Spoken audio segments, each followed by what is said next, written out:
think on the short term, we're going to probably be going through major changes because of the immediate sort of demands on our services and programs and activities. So we'll have to kind of grow in a rational and efficient way. This is on the short term. But I think the longer term impact of what's happening, not just in Egypt and the Arab region, but all over the world, is what really kind of what's on my mind all the time. I know it's a bit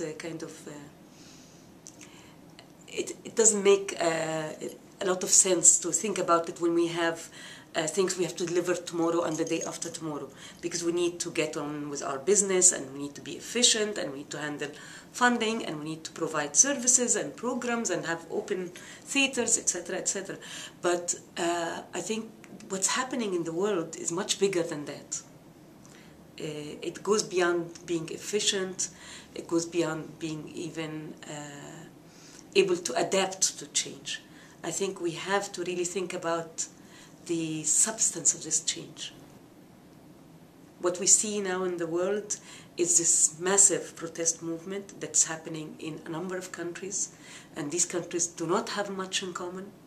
So what does Wall Street have in common with Tahrir Square? Almost nothing. And that these protest movements are not ideological. They're not Marxist or Islamic or capitalist or any kind of non-ideology. They don't subscribe to a particular ideology. What they seem to kind of subscribe to is dissatisfaction with the way things are, the way power and money are distributed within societies. And what they propose is not any kind of concrete plan.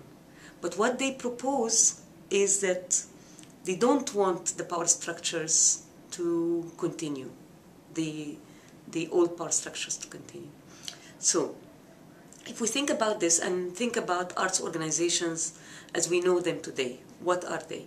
Arts organizations in the States or in Europe or in the Arab region, they are very much products of the 20th century. They are registered legally. They have headquarters, offices or theaters or galleries. They have boards, they have annual plans and budget, they have strategic plans, etc. And they have professionals working in them. And they provide a certain kind of artistic content. Will these institutions survive this change? How will they kind of be affected by this kind of change?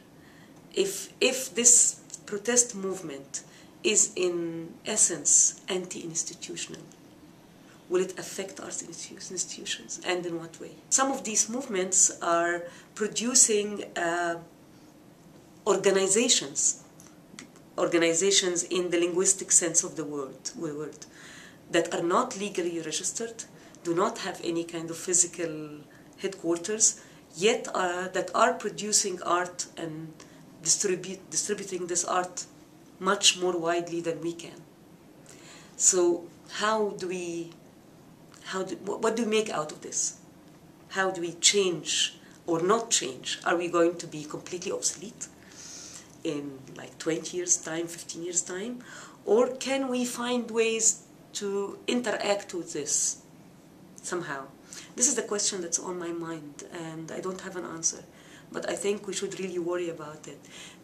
People say, no, the museum will always exist, the conservatory will always exist. We will always need to have orchestras and classical music and music schools and proper theaters. Maybe this is true.